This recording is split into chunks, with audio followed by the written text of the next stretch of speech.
You know, there are certain scenes in movies that I feel like ooze the concept of a badass. Let's just say I'm Frankenstein's monster.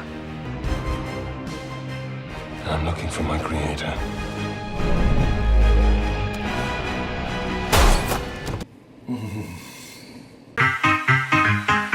Ladies and gentlemen.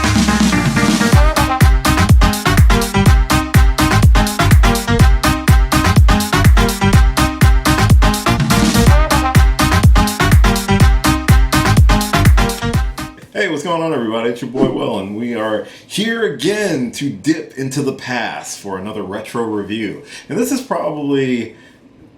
ranks up there pretty high for me as one of my favorite comic book movies. I'm here to give my retro review for X-Men First Class. That is right, I'm talking about the 2011 classic that was the reboot that we deserved after what was X-Men The Last Stand.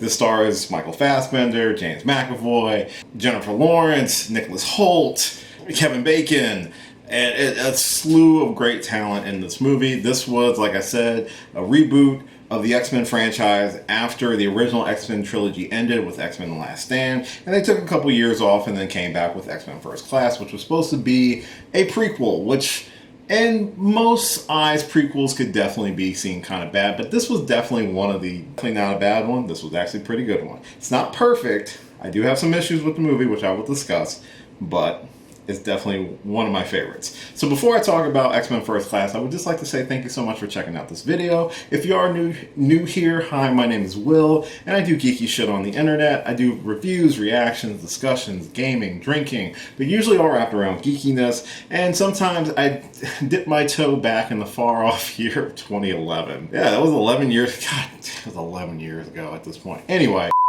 if that sort of thing interests you, why not subscribe to the channel? I'm on the road to 500 subscribers this year. I can't get there without you. So if you do enjoy this video, if you stick around till the end, why not give me a subscribe, maybe like and share it around the internet as well. So without further ado, let's talk about X-Men First Class. And this was directed by Matthew Vaughn, who is of Kick-Ass fame, and he took over the reins after Bryan Singer and the other douche guy. I don't remember his name right here, but they had the original trilogy. But when Matthew Vaughn took it over, he definitely wanted to tell a completely different story, completely different cast. We had the recasting of Professor X and Magneto, masterfully performed by Patrick Stewart and Sir Ian McKellen, but this time by James McAvoy and Michael Fassbender, respectively. And they are, for me, two of the strongest parts of X-Men First Class. Their relationship as Charles Xavier and Eric Lyncher, it's the strongest part of the movie, and it's what the movie kind of hinges on. This movie does take place in the 1960s. This is back before mutants are really known about, and we get to see the origins of these two iconic comic book characters. And I love the performance that McAvoy and Fassbender give in this movie. They both play their parts to perfection. I like how Charles is very young and still idealistic about how he wants humans and mutants to still coexist, and very, very similar to how they portray them through all the movies. But, you know, in this movie, in regard for Eric's character, he is very much on a manhunt for Sebastian Shaw, played by Kevin Bacon, who is responsible for basically bringing out the darkness in him. He murdered his mother when they were in the concentration camps in Germany, and he is on this hunt to bring about the age of mutants. You know, they are the children of the atom, and they want to basically start a nuclear war in order to kill off most humans, and it's up to Charles and Eric to stop them. Eric obviously wants to kill Shaw for very personal reasons, but it's a lot more deeper than that, and how they actually explore that throughout the movie, how they really show the different points of view of Eric and Charles throughout the entire film, but also why they are friends, why in the first, trilogy of X-Men movies, they still refer to themselves as friends, even though they were trying to pretty much stop each other at every corner, every turn. But this movie really solidifies their friendship, so it makes it even more heartbreaking when the friendship is strained, or it kind of ends by the end of the movie. And I love the setting of it being in the 1960s. Now, I will admit the sequels after Days of Future Past really dropped the ball and really jumped the shark with the franchise, unfortunately. I'm not talking about how that kind of goes down.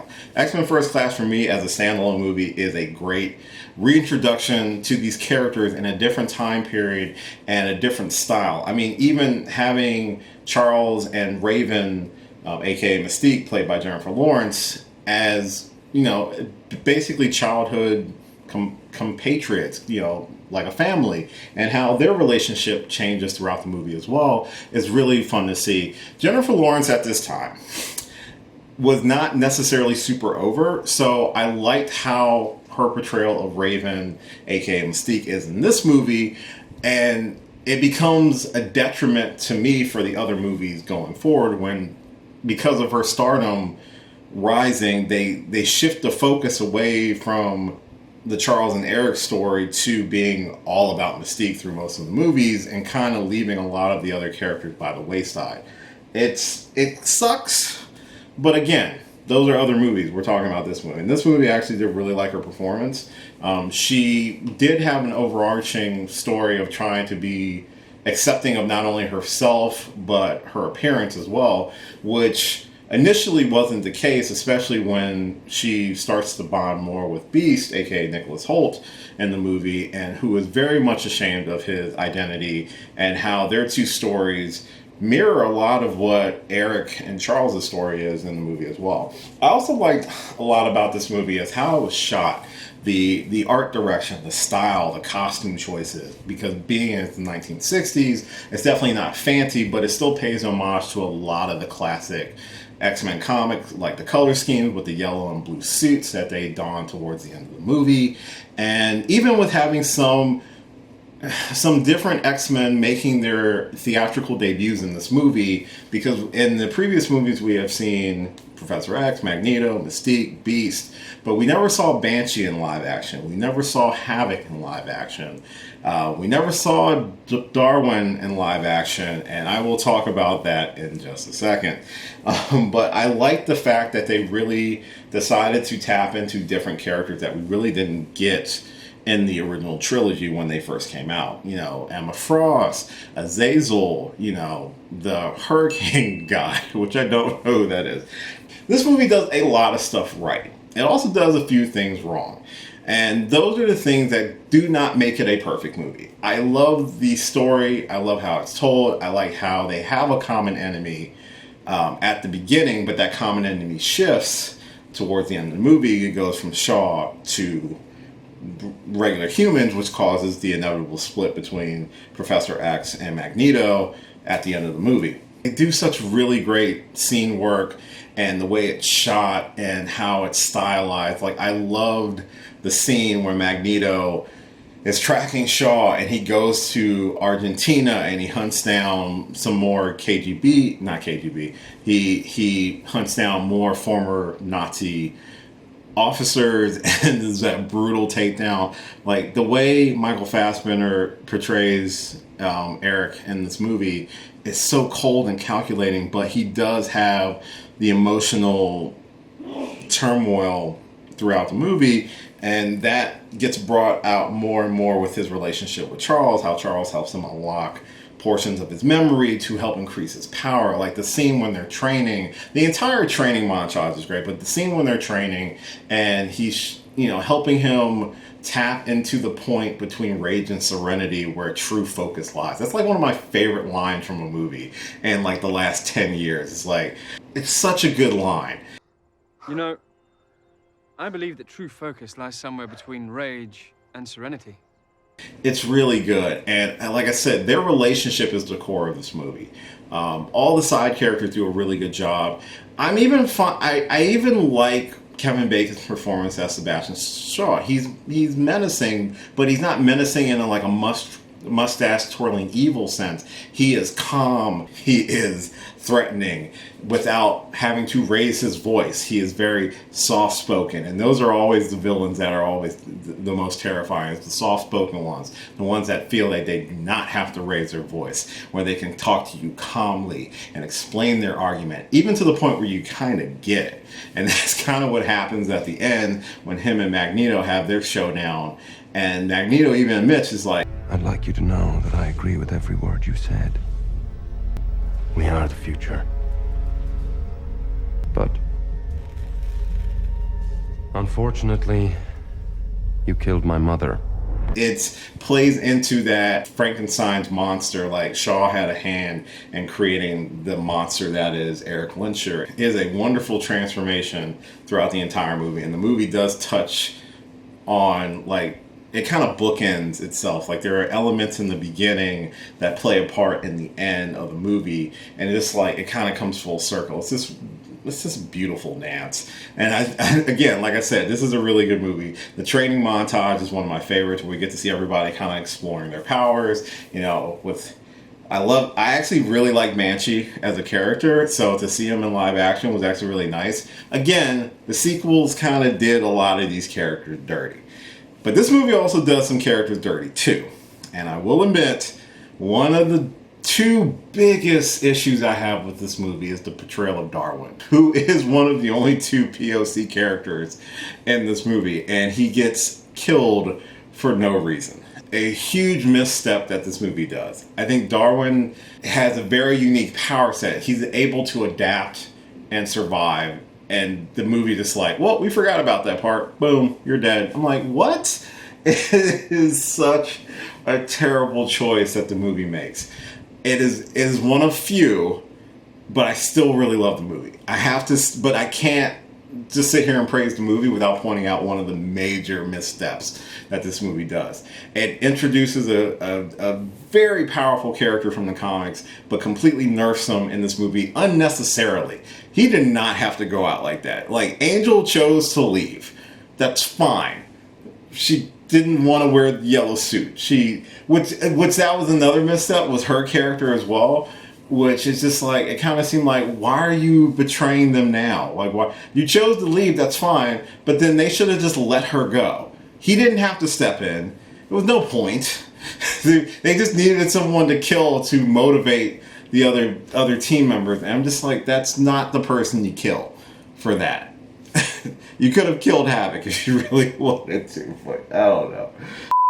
That and the Angel character arc in the movie are just two major missteps for the movie for me. I'm sure other people have their own opinions about if they're not a huge fan of the movie and why. Let me know those in the comments. I'm actually very curious to see. But I did like a lot of this movie. Like I said, the training montage is one of my favorites. The third act finale is actually really good too, with a lot of them utilizing their powers to locate and defeat Shaw, and how it switches to basically an us versus them thing, when the humans that they have been spending the whole movie trying to help immediately turn their backs on them and tries to kill them.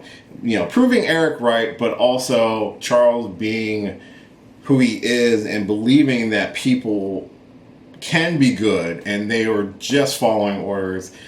It's, you know, he's willing to step in to try to stop Eric from killing them, but ultimately, you know, taking a bullet to the back, and that's how he becomes paralyzed. So the movie does kind of set up what we would see in the future X-Men movies before the movies that came after this one happened. Which, again, the sequel to this, Days of Future Past, is great. That's a great one. It's actually really cool. After that, they kind of dropped the ball with the next two, and I'm not going to touch on them too much here. In terms of what this movie represented for me when it first came out in 2011, after the ball being dropped drastically by X-Men The Last Stand, which, again, it's not necessarily a terrible movie. It's a bad movie. It's not terrible. It's not Morbius bad. You need a doctor? I am a doctor. Is he though? This was such a breath of fresh air for me when I first saw this movie in 2011. It like immediately shot up to be like my favorite X-Men movie. And it kind of still is within the top 3 of the core X-Men movies. Core movies, which are 7. I'm not talking about Deadpool or Logan, because obviously then it would be bumped down a little bit lower. But in terms of the core X-Men movie, this is definitely one of, if not my favorite.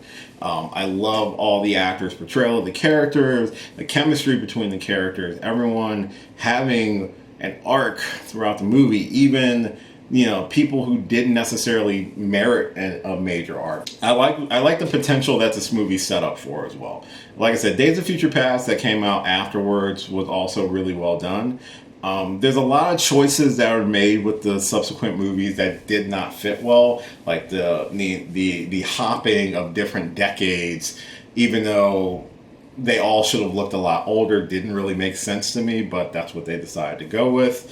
However, I really did enjoy this movie. This movie still, after rewatching it, has some of like the best scenes that have anything to do with Magneto in it. I love those scenes with him hunting down Shaw, are some of the most intense and entertaining scenes to watch. It shows off how dangerous he can be with his powers, besides just moving stuff with metal.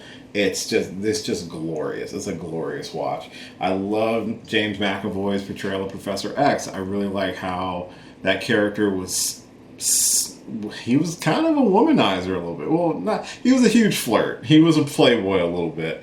And it's an interesting take on a younger version of him, but it kind of works if you could read people's minds, of course. Like I said, I like Jennifer Lawrence's portrayal of Mystique, albeit that they kind of overdid it with her in the subsequent movies. This portrayal was really a lot of fun. I even like the Wolverine cameo that's in the movie when they're looking for other mutants. I thought that was great as well. That was a nice little nod to the original. Even they had another cameo too with Mystique turning into Rebecca Romijn, who she played Mystique in the first 3 X-Men movies. I thought that was a nice nod as well. So I like how they featured some of the previous trilogy, but were still very adamant that this is its own thing. And I thought that was wonderful. But overall, I think X-Men First Class is one of the best of the core X-Men movies. I think it gets overshadowed a little bit by Days of Future Past because of the whole time travel element of that and having the 2 different casts interact with each other. I still think as a solid movie, X-Men First Class is still great.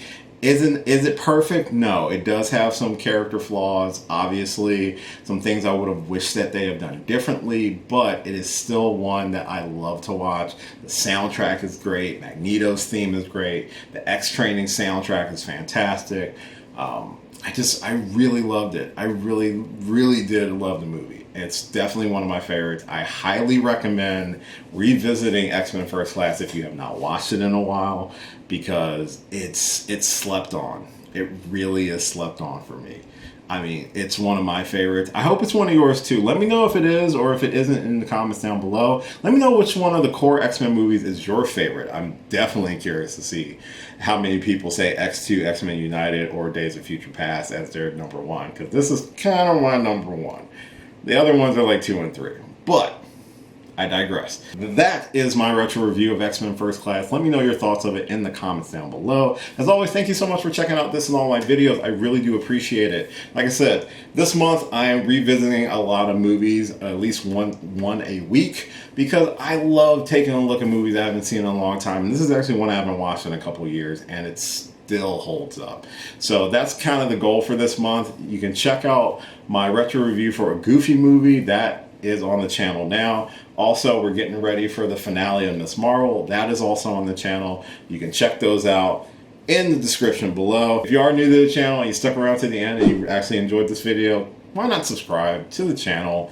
It would really make my day. It helped me out a lot. I'm trying to get to 500. I hope you would consider subscribing or even just liking and sharing this video around the internet. That helps out a lot too. Comment down below all that fun stuff. You can follow me on a lot of different social media platforms listed at the end of this video. Like I said, I do have a ton of videos on the channel right now that you're more than welcome to check out. Like, share, subscribe, all that fun stuff. And as always, until next time, I will catch you later. Hey, thanks for watching this video. If you did like this video, why not give me a thumbs up and share it with your friends? You can subscribe to the channel by clicking on my gorgeous little face right over there. You can follow me on all the various social media platforms right below. And last but certainly not least, if you've got a few extra minutes, why not check out one of the lovely videos floating right over here. Later.